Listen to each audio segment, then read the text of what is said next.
Pourquoi les prix sont-ils différents entre l'Hexagone et les Antilles? Prenons l'exemple d'un paquet de 500 grammes de pâtes. Un magasin. Et cette fois-ci, Emmanuel, je vais commenter avec toi hein, parce qu'il manquait certaines informations dans ta première vidéo. Allez, vas-y. Un magasin en Hexagone passe commande au fournisseur, qui prépare la commande.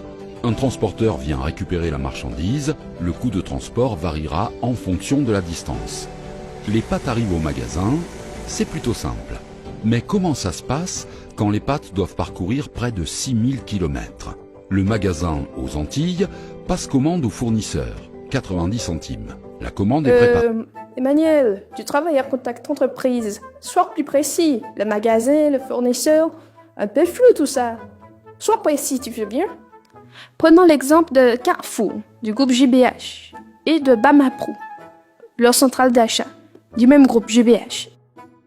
Et là, on préachemine un conteneur, plus 3 centimes. On remplit le conteneur. Sois plus précis et dis la vérité. Tu sais bien, Emmanuel, ce ne sont pas des intermédiaires indépendants. Carrefour GBH passe par leur propre centrale d'achat, Danapro. Tout ça reste dans la même poche, celle de GBH. Alors les coûts, ils ne s'éparpillent pas. Ils restent bien dans le même groupe et sont fixés par le même groupe. Allez, vas-y, continue.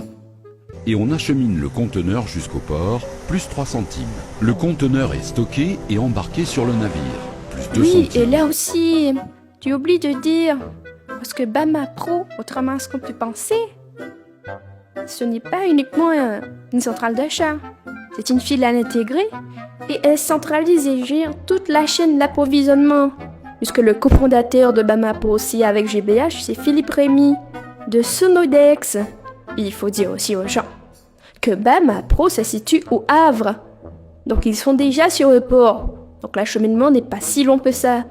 Et l'entreposage également se fait dans leurs locaux. L'argent ne s'éparpille pas. C'est toujours la même structure de GBH qui gère toute cette partie. Donc si elle se rajoute des coûts à elle-même, à toi de nous expliquer, niveau fiscal, pourquoi ils font ça. Allez, continue. Le navire traverse l'Atlantique, ça prend entre 10 et 20 jours, plus 17 centimes. Il paie ses frais de transitaire, plus 4 centimes. Donc, t'as compris, Emmanuel, hein, on va pas répéter. Donc, tu sais, Bamapro, Somodex, etc. Ils font ça, hein, commissionnement de transport, dédouanement, transitaire.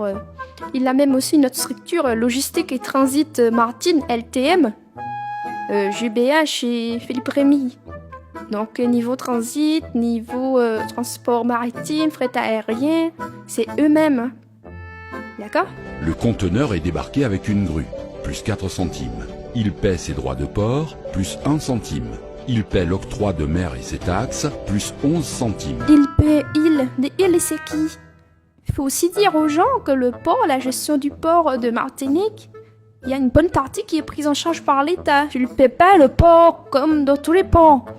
Il faut pas oublier que la CMA-CGM, c'est la femme de GDH qui a été marraine de leur dernier navire.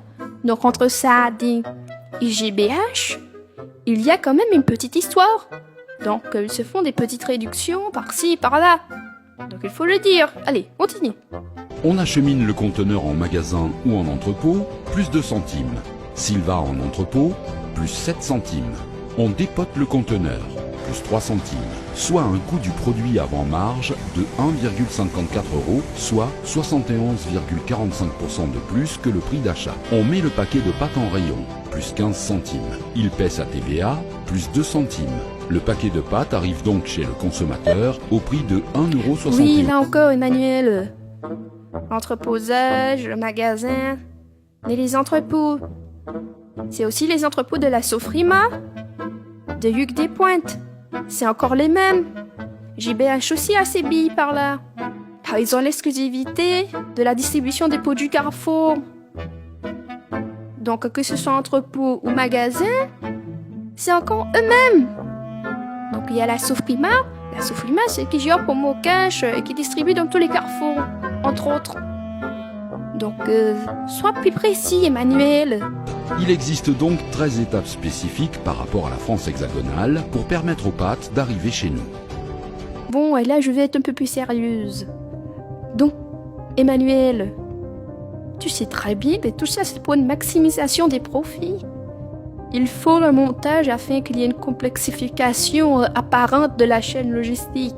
Optimiser ses coûts en utilisant plusieurs sociétés de sa filiale pour à la fin répéter aux consommateurs c'est à cause de ces intermédiaires que les prix finaux est élevé.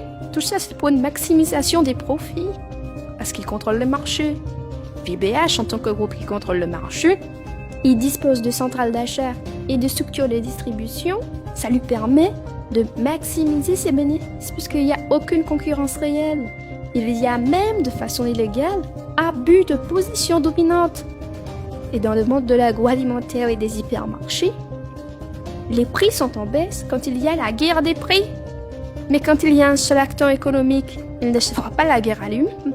Donc, il décide de lui-même à quel prix il mettra les articles dont il fixe ses prix lui-même, puisqu'il n'y a pas de concurrence qui nécessiterait qu'il baisse ses prix. Et c'est d'ailleurs pour ça que lors de la commission Ajar, quand il fallait être un peu plus précis sur l'établissement de ses prix, il n'y avait plus personne. Il y a eu lettre morte, et c'est le même groupe qui encaisse du début jusqu'à la fin. Il nous prend vraiment pour des...